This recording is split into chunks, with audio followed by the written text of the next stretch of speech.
সন্তান জন্মের আগে মা বাবার নৈতিক দায়িত্ব। ১. মা বাবা উভয় উত্তম ও ভালো কাজে নিয়ত করা। ২. মা বাবা উভয়ে হালাল উপার্জন করা।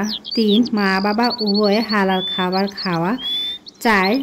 ওয়াক্ত মতো দৈনিক ৫ সালাত আদায় করা। ৫. সম্ভব হলে মাঝে মাঝে তাহাজ্জুদের সালাত আদায় করা। ৬. সালাতের পর তাসবিহ পাঠ করা। ৭. দুজনে খুব বেশি বেশি ভালো কাজ করা। ৮. প্রতিদিন আল কুরআন অর্থসহ তিলাওয়াত করতে চেষ্টা করা।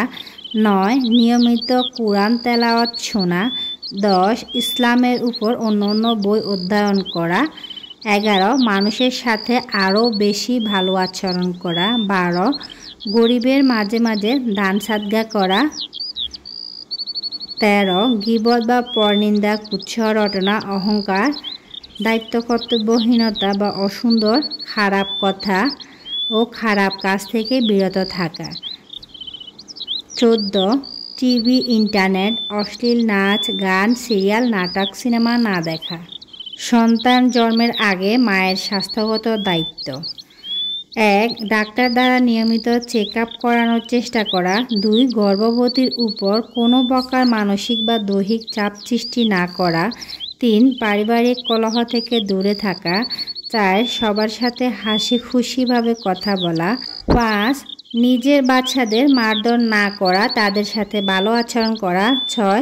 মাঝে মধ্যে চিত্র বিনোদনের উদ্দেশ্যে বাইরে কোথাও বেড়াতে যাওয়া।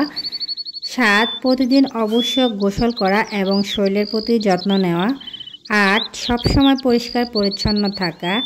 ৯. এ সময় বেশি বেশি পানি পান করা। ১০. গর্ভাবস্থায় সবসময় ঢিলাঢালা পোশাক পরা। ১১. ঝগড়াঝাটি না করা, কাউকে গালাগালি না করা। ১২. রাগ কমিয়ে হাসি খুশি থাকার চেষ্টা করা।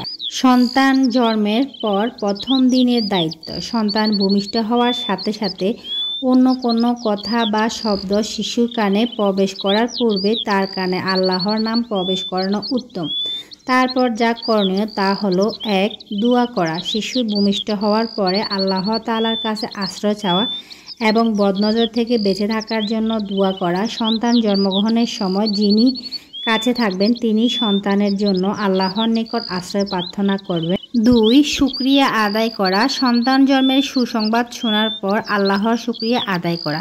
আয়েশা রাদিয়াল্লাহুর নিকট সন্তান জন্মের সুসংবাদ আসলে তিনি জিজ্ঞেস করতেন সন্তানটি সুস্থ স্বাভাবিক আছে কিনা। যদি বলা হতো হ্যাঁ, তিনি বলতেন আলহামদুলিল্লাহি রাব্বিল আলামিন। আজান শোনানো। নবজাতক সন্তান ছেলে হোক আর মেয়ে হোক উভয়ের ক্ষেত্রে ভূমিষ্ঠ হওয়ার পর ডান কানে আজান বলা সুন্নাহ। এই সময় আজান মসজিদে মুয়াজ্জিনের মতো সুর করে জোরে জোরে দিতে হবে না। আজানের শব্দ তার কানের কাছে মুখে নিয়ে আস্তে আস্তে উচ্চারণ করে বললেই হবে। তাহনিক করা। ভূমিষ্ঠ শিশুর মাতা সামান্য কোনো মিষ্টি দ্রব্য চিবিয়ে রস বের করে শিশুকে মুখে লালার সাথে মিশ্রিত করে তা আঙ্গুল দ্বারা মুখের ভিতর জিহ্বার তালুতে লাগিয়ে দেওয়া সুন্নাহ। সহিহ বুখারী। তবে যাদের মুখে অসুখ রয়েছে বা যারা পান সিগারেট খান তাদের এই কাজটি করা উচিত নয়। দুধ পান করানো। সন্তানের জন্য মায়ের পক্ষ থেকে প্রথম উপহার হলো মায়ের দুধ। এটি ভূমিষ্ঠ হওয়া সন্তানের জন্য পরিপূর্ণ খাদ্য। এতে আল্লাহ তাআলা শিশুর যা প্রয়োজন তার সকল উপাদান দিয়ে দিয়েছেন। আজকাল কিছু কিছু মায়েরা অনেক খোঁড়া যুক্তি উপস্থাপনা করে শিশুকে এই দুধ পান করা থেকে বঞ্চিত করে থাকেন। অর্থাৎ এখান থেকেই শুরু হয় মায়ের দ্বারা সন্তানের অধিকার হরণ। অথচ একটু চিন্তা করা উচিত, মায়ের স্তনে এই দুধ কে দিল, কেন দিল, কেন এই সময়ে দিল, কেন মায়ের স্তনে ন্যাচারালি অন্য সময়ে দুধ আসে না ইত্যাদি। সুতরাং বিষয়টি পরিষ্কার, এমন মায়েদের আচরণে লঙ্ঘিত হচ্ছে।